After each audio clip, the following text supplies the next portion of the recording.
January 17, 1943, Southwest Pacific, Milne Bay, New Guinea. The dawn came slow over the jungle canopy, thick and suffocating. Mist clung to the water like a funeral shroud. In the dim blue light before sunrise, a sound emerged low at first and growing, a mechanical growl that didn't belong to this ancient place. It was the sound of 4 Wright Cyclone engines, the same engines that powered the B-17 flying fortress, except these weren't mounted on aluminum wings 30,000 feet above the earth. They were bolted to the hull of a 77-foot plywood boat, churning the black water into white fury. The PT-59, experimental and untested, idled at the edge of the bay. Her crew boys from Kansas and Ohio and the Bronx stood on her deck, hands gripping the rails, eyes fixed on the dark horizon where the Imperial Japanese Navy still prowled. They had no armor, no heavy guns, just speed, and 4 screaming engines stolen from the sky. This was not the war they had trained for. This was something else entirely. The story begins not in the jungles of the Pacific, but in a Detroit warehouse in the winter of 1942. America had been in the war for just over a year, and the industrial machine was only beginning to find its rhythm. The Navy was losing the fight in the South Pacific slowly, ship by ship, island by island. Japanese destroyers owned the night. They called them the Tokyo Express. Fast convoys that slipped down the Solomon Island chain under cover of darkness, resupplying their garrisons and bombarding American positions before vanishing at dawn. American cruisers were too slow. Aircraft couldn't fly at night, and the PT boats, those daring little mosquito craft, were armed with torpedoes and .50 caliber machine guns, but they lacked the firepower to challenge a destroyer head-on. Someone in the Navy's Bureau of Ships had an idea. A mad, beautiful, impossible idea. What if you took the engines from a B-17 engines designed to lift 10 tons of steel and men in the stratosphere and mounted them on a boat? Not 2 engines, 4. What if you turned a patrol torpedo boat into something that could outrun anything on the water and hit harder than a light cruiser? What if you made a flying fortress that never left the sea? The project was classified, codenamed Thunderbolt. The Navy requisitioned a single Elco PT boat hull and began the modification. They ripped out the standard Packard Marie engines and installed 4 Wright R-1820 Cyclones, each producing over 1,200 horsepower. They reinforced the keel with steel bracing. They welded 4 Army 37mm autocannons to the deck weapons design for tank hunting and mounted 8.50 caliber Browning machine guns in quad turrets. They added rocket launchers, smoke generators, radars salvaged from destroyed aircraft. When they were finished, the boat weighed nearly twice as much as a standard PT boat and consumed fuel at a rate that would have bankrupted a small nation. On paper, it was a monstrosity. In practice, it was a revelation. The first Japanese sailor to see PT-59 in action did not believe his eyes. It was March 1943, off the coast of New Georgia. A Japanese convoy, 3 troop barges, escorted by a destroyer, was making its nightly run down the slot. The sea was calm, the moon hidden behind clouds. The destroyer's lookout scanned the horizon, confident. American PT boats were a nuisance, yes, but predictable. They attacked with torpedoes, then fled. Easy to evade, easy to sink. Then the sound began.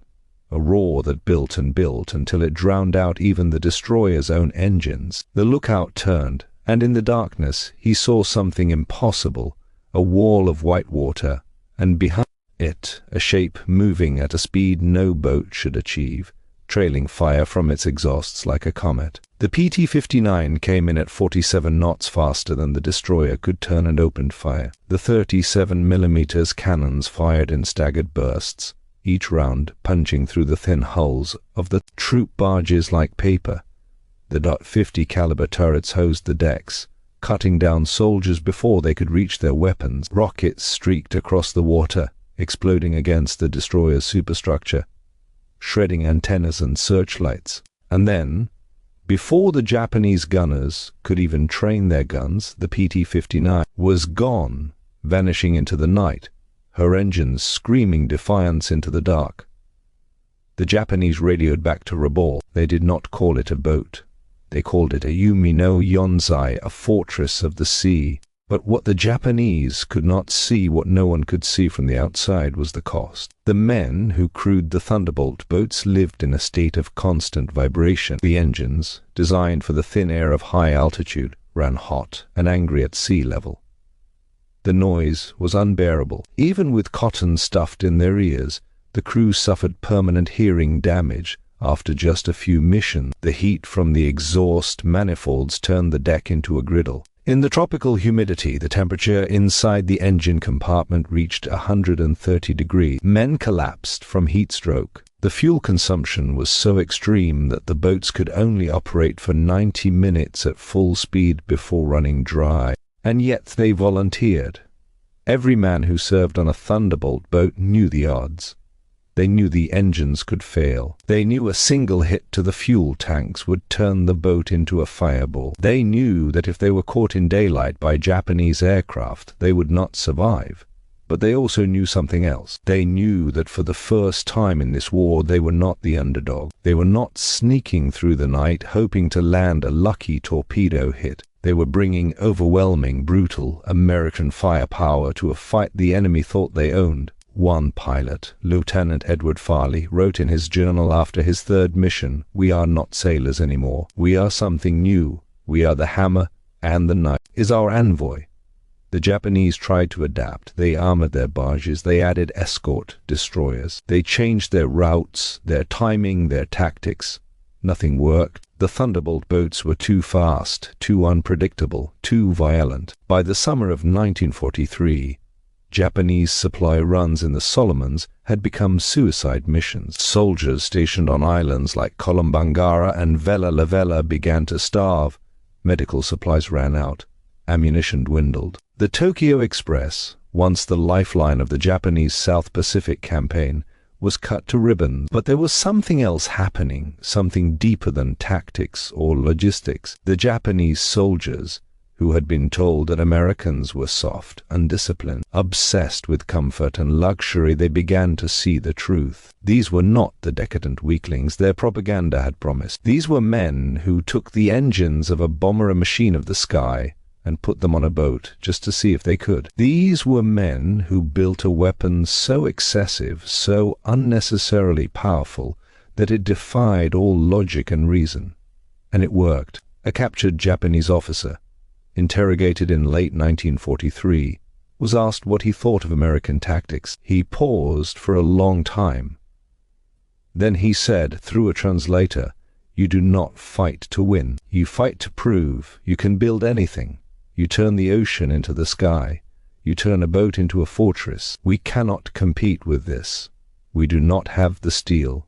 We do not have the fuel. We do not have the imagination." There was a sound that became a symbol, a motif that haunted the Japanese Navy in those dark months. It was the sound of the 4 right cyclones at full throttle, a sound that could be heard from miles away, carried across the water like a rolling storm.